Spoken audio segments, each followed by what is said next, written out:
Hi everybody, my name's Kimbra and I'm here today with my friend Leslie Harden. Hello. The reason I have a microphone in my hand today is because I thought that I would, for a change, conduct an interview with someone that I find inspiring. Leslie and I have become good friends over the last year, I guess. We went to Africa together with Tirzah International, and she shared with me a charity that she is starting up. It's called So Many Lives, and it's for women and men who enjoy the art of sewing and knitting, which was a passion of mine in high school. And I guess it's targeted towards the homeless community, who are the people that probably need warm clothes the most. And today we thought we'd just have a little bit of a chat about it, because it's something that a lot of people, I guess, don't exactly know how to contribute, but really have a heart for this stuff.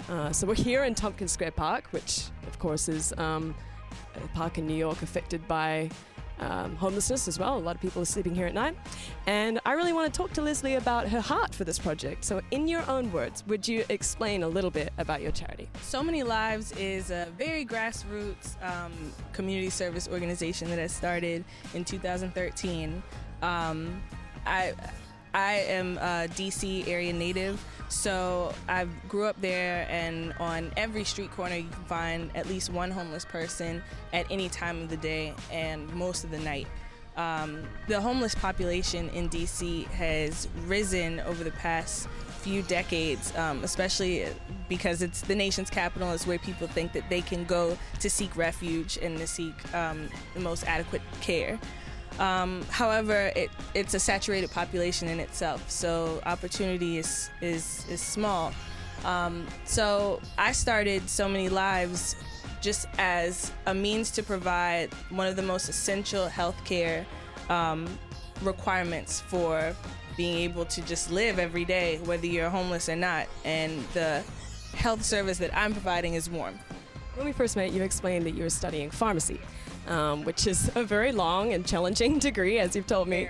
And I was so impressed with the fact that you were finding the time at night when you finished up school to sit and sew and cut up fleece and make these scarves for the homeless people you'd seen in the street. And it did make me think of dignity, because I think for myself, sometimes we feel so divided from those who have slipped through the cracks, or rather we feel disconnected, or perhaps there's even the notion that that person got there for, for reasons that, were their own fault. And this is, of course, not the case at all. Through conversations with people on the streets, I've learned to have more empathy for all the different situations that they've been through. What really attracted me to your charity was this idea that you're giving more than money. Sometimes giving someone a gift that you've made and that you've produced is a way of breaking down that barrier that stands between the person on the street walking to work and the man sleeping on the street. So there's an element of humanity that is lost. For us as people, we have been organized by class and by income and by opportunity. And as a way of keeping our feelings controlled and preserving our hearts, we have sometimes gone into the deep end of being dismissive or ignoring people who are suffering, and we make a lot of excuses for why we shouldn't feel something for them. Oftentimes, that happens on a personal level too, between friends and family, where people don't want to delve into problems because that takes a lot of vulnerability on the person's part. It's the same concept here. So instead of asking people to just give cash to the homeless, who, regardless of however they would use it, a lot of people have misconceptions about where it's going to go.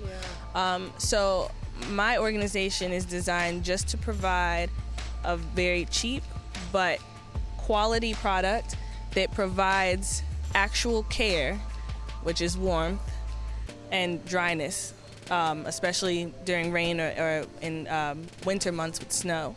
And that way people don't feel like they're giving to the homeless without knowing what it's actually going to, and also so that the homeless can then use any cash that they get for other things that they still need, and then they can still have the hat and the scarf and not have to go out and buy one or go to the Goodwill or thrift store or something like that and get one.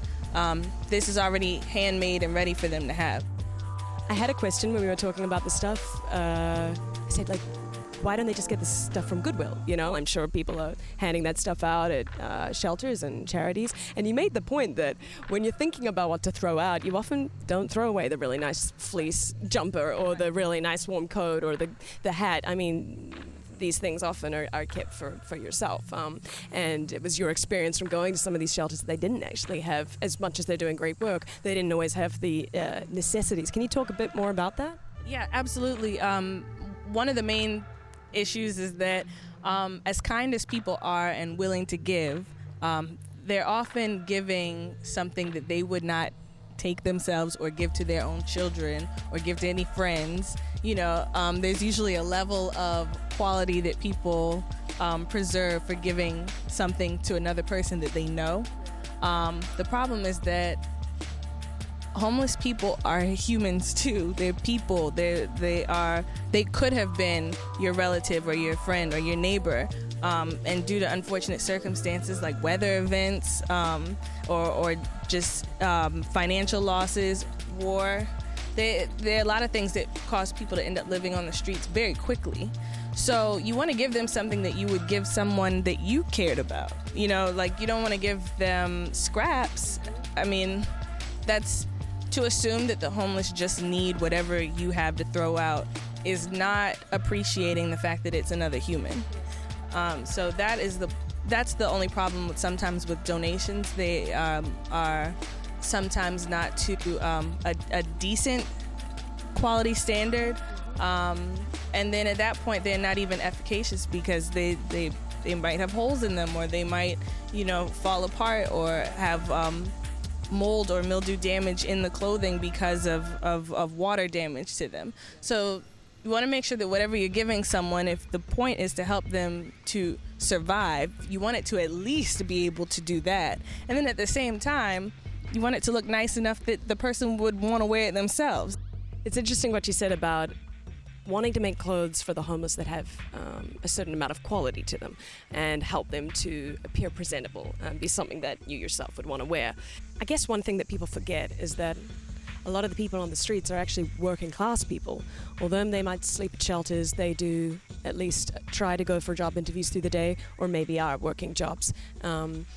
Now, you had some ideas to actually appeal to this issue. The working class of the homeless population, which is a pretty substantial number of people who get up in the morning and they go to a job, and even though at the end of the week they can't afford to live on their own, they're still going to a job. They need to be able to look presentable to keep the job, or even if they're coming from living on the streets and they're trying to get from shelters to their own stable living, you need to be able to present for a job interview. You need to sustain a lifestyle that shows that you are working and can afford it.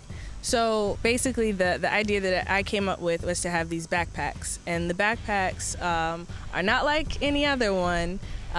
They are reversible, so that on one side it's vinyl, and then on the inside is canvas, and it can be switched inside out. And that way, when going to work or going to a job interview, the bag has a bit more of a quality image, and it's also water resistant.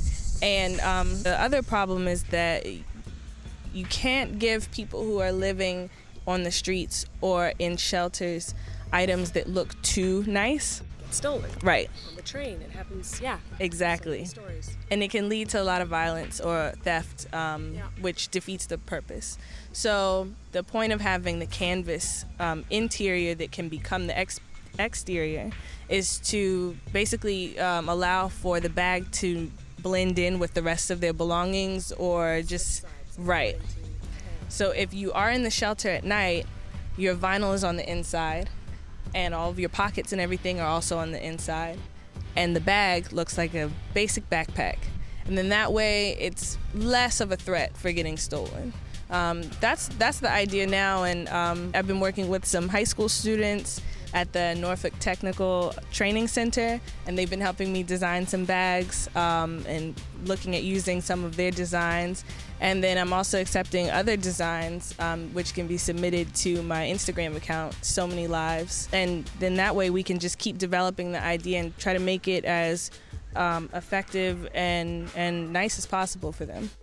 I think that's really amazing that you're kind of using your brain for design and even science in a sense. You know, it's kind of engineering something that can be practical.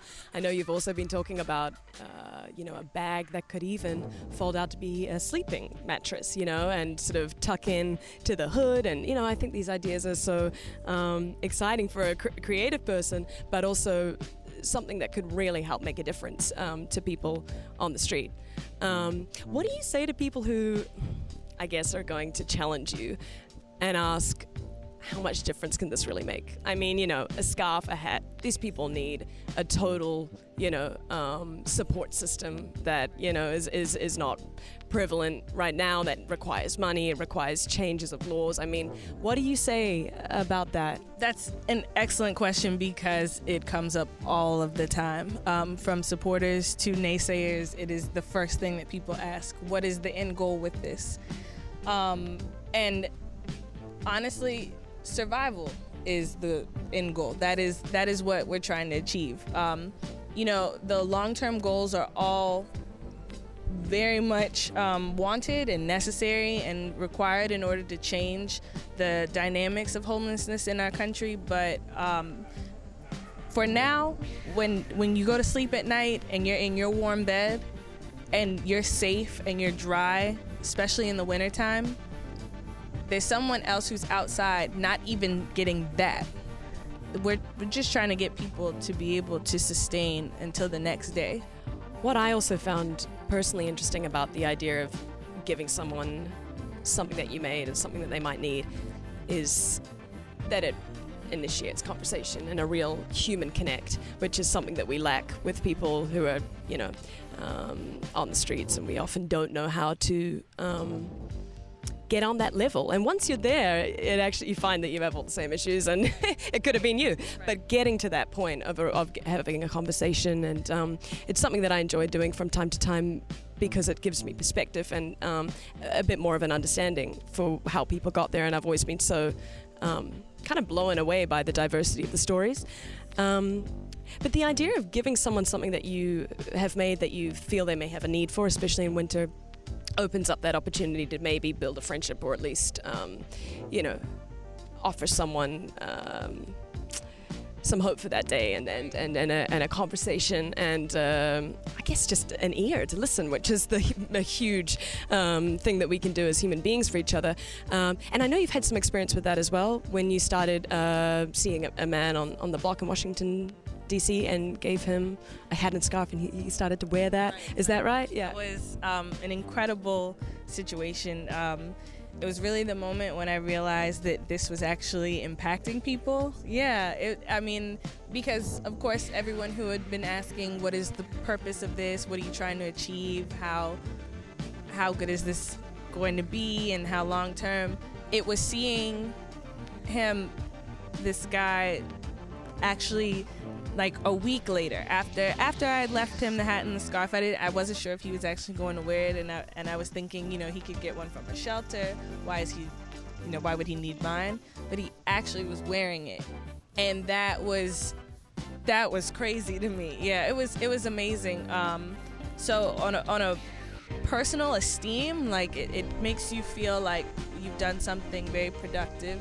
But then at the same time, I got to talk to him and ask him, the questions that no one ever wants to ask, like, so at night, where do you sleep? And he was explaining to me that sometimes he has to sleep in the woods, or he finds a building that has an awning where the police don't kick them out, and then he can sleep under the awning at night when it rains. And then otherwise, if he can earn $40 that day, he can stay in a motel that will accommodate him, or that he can afford the shelters that charge.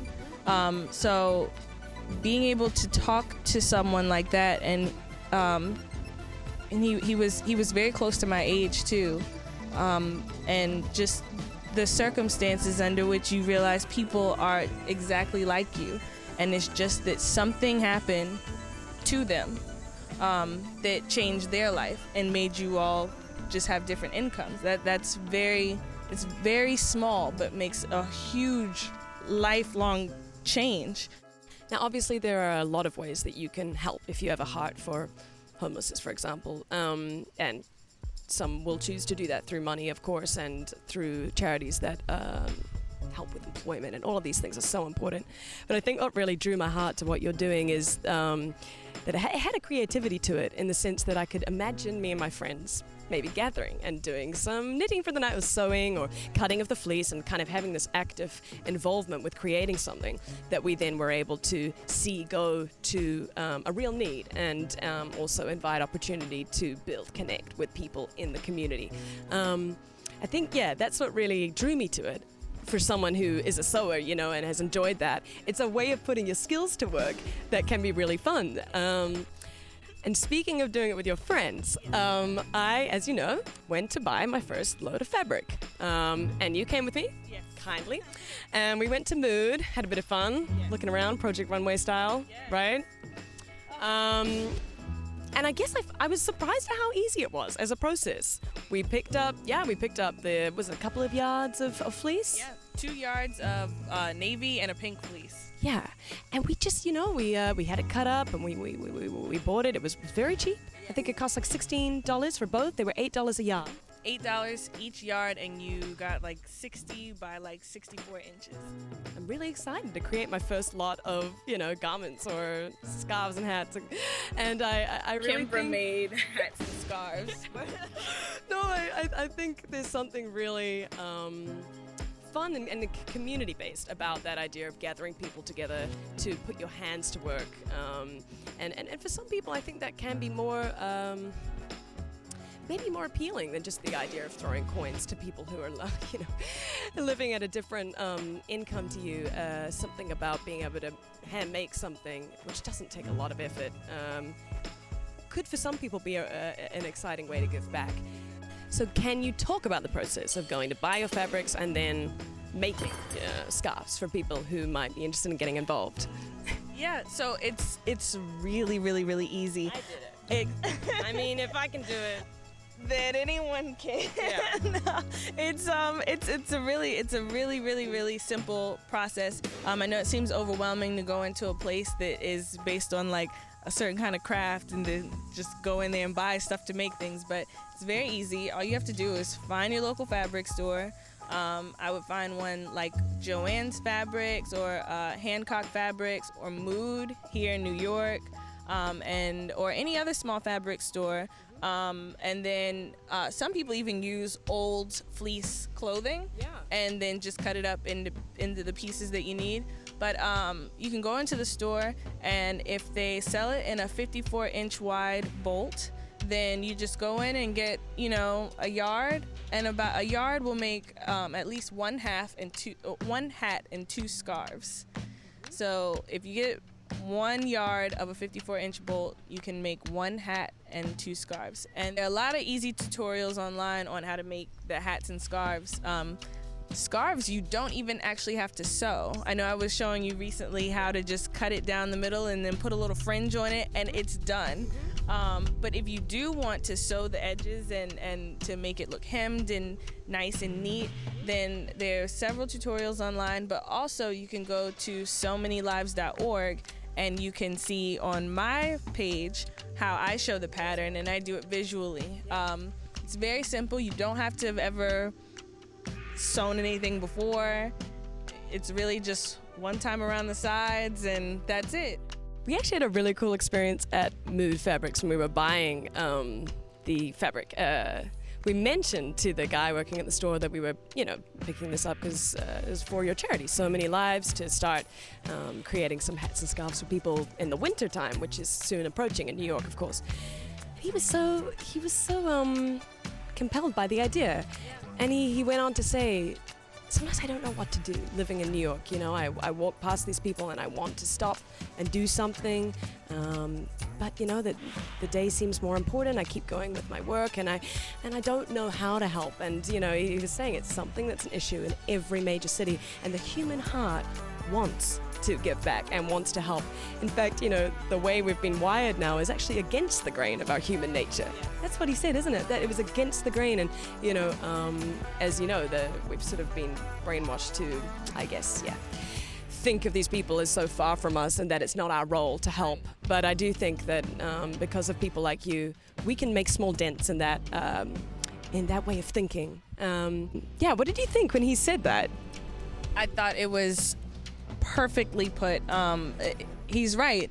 People do not want to feel badly about other people. It requires too much of your emotions, and so it's important that people have a way where they can know that they have done the right thing as a human for another human without having to take a big loss or risk, all the things that they would be concerned about losing. Sure, you might want to keep your cash on you, or you might not want to perpetuate the evils that you feel are present amongst the homeless. And that's fine. Everyone has their personal beliefs and their feelings and their concerns about how people will use the money that they give. That's why by investing in an item that has to be used for one purpose is ideal for helping the homeless. You get that reward as a human, and then you also get to help someone else feel rewarded and considered to be your equal. It's very big. It's very moving. It's a whole emotional movement that's attached to this. It's not just hats and scarves. It is humanity. I just want to say what an inspiring woman you are. So, no, really, thank you so much for taking the time to chat with me. I'm quite enjoying this, being an interviewer. You did a very good job. Thank you. For being on my side of things. It's good. But no, seriously, I really enjoyed talking to you about that and getting a bit more insight into your heart for it, and just how much of an impact this can make on a small level, you know. And it's not gonna save the world, but I really believe in like making a drop in the ocean and doing what you can for the community around you. So Leslie Harden, everybody, from the charity So Many Lives, SEW, So Many Lives. It's a pun. Woo! I think you guys should check out our website if you feel inclined. I know that I will be hitting there regularly to get my tutorials for hats and scarves, and just really amazing stuff. Thank you for sharing, and I encourage you with the charity and getting it off the ground, and I look forward to being a part of the movement.